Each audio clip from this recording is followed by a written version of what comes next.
Is there any other business that someone might like to mention? Eric? No, in reading the names of objectives, of both and the one that we've accepted, I feel it's important that to promote the economic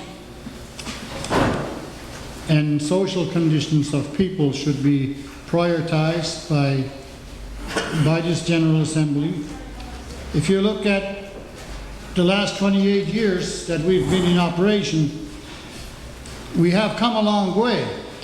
Still and yet, for every 2 steps we have taken forward, we have taken 3 back. We no longer have the capability of hiring our own people in promoting jobs. Economic conditions under reserves are the same as they ever were.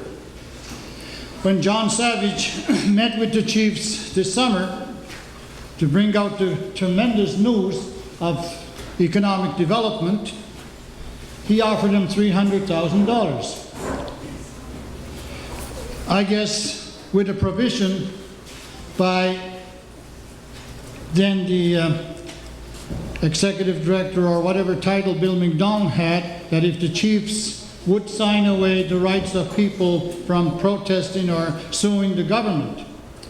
I'm not an expert in law, I have not read a law book, but I'm saying that, this is a free country and we should be able to do what it is that we do. If persons want to sue the government, then that chief and council do not have that right to deprive that individual of doing such.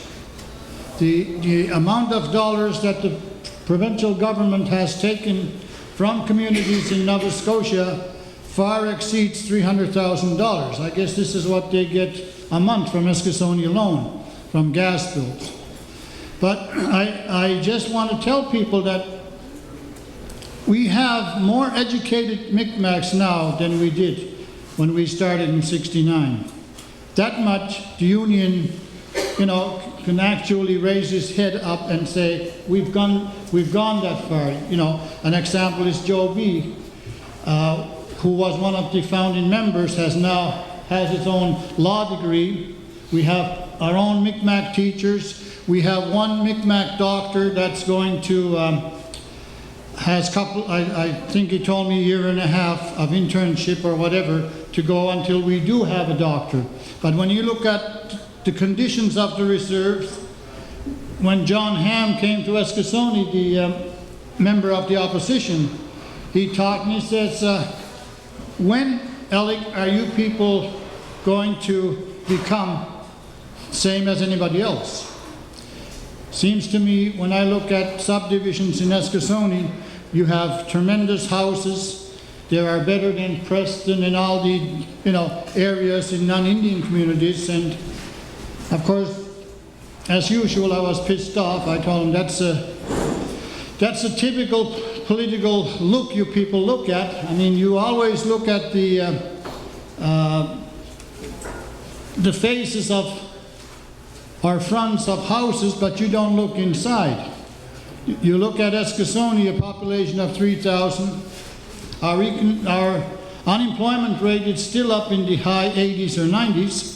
You look at every other community in Nova Scotia, other than Millbrook, I think, and because of video VLT machines, that they are beginning to bring in monies. Seems to me every time we start economic development anywhere, we cannot go far enough to ensure that, take for example, what's going to happen to this association if the government stops funding tomorrow, or a week later? The reporters called me yesterday concerning Matthew, and everybody stated that, are you following the chiefs in their protest of not participating in the Cabot celebrations? I don't know, way. The Grand Council, on behalf of the Grand Council, I told them, would like to celebrate, because, can you imagine, we could have been just another Butuck. We could have been extinct from Eastern Canada. But basically, I feel that the mandate of this association and of the chiefs, I know, they're working their hearts out to get jobs. But the more they try, the more they get jobs, the more white people work for us. The hell is wrong with us? I think it's about time we're going to start to generate jobs that our own people, if you'll pardon the expression, can fuck up. Let us as just ordinary people work on reserves and get something going and make sure that somebody from Indian community benefits from it. What I'm trying to tell people is it's nice to be able to talk of how we've progressed. Education-wise, we have, and I'm very proud of you.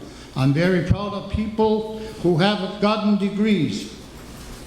But it seems to me we run our own education system. We run our own socio-economic development system, so they say. We run our own alcohol and drug education program. We run our own Mi'kmaq Children's Services. But still and yet, we're still not where we are. If the government stops funding all these so-called associations, their little associations, if the government stops funding them, then what the hell are we going to do? In 1973 or 74, we developed, under the union at the time, a socio-economic development package, a 30-year plan. Unfortunately, the board at the time recognized it. We met at Gardner Mines. We worked our asses off to get it going, and we submitted it to government. It was a document not as thick as this, but we told the government, this is our plan, a 30-year plan whereby government will pay to the tilt the first 15 years. Starting the 16th year, the amount of money government will give to us will start to decline by the time we reach 30 years. By the 30th year, we would become self-sufficient. There was a catch to it. A catch to it was we submitted a land claim, and in so doing, we told the government, we do not want cash settlements at this time, but we want you to pay us for the loss of use of land for 30 years and thereafter. In other words, every time a child was born, they would be entitled to, just for hypothetical purposes, $10 a month. But that money would go to this Mi'kmaq bank that we asked for. We would have a Mi'kmaq bank, and that money would go there.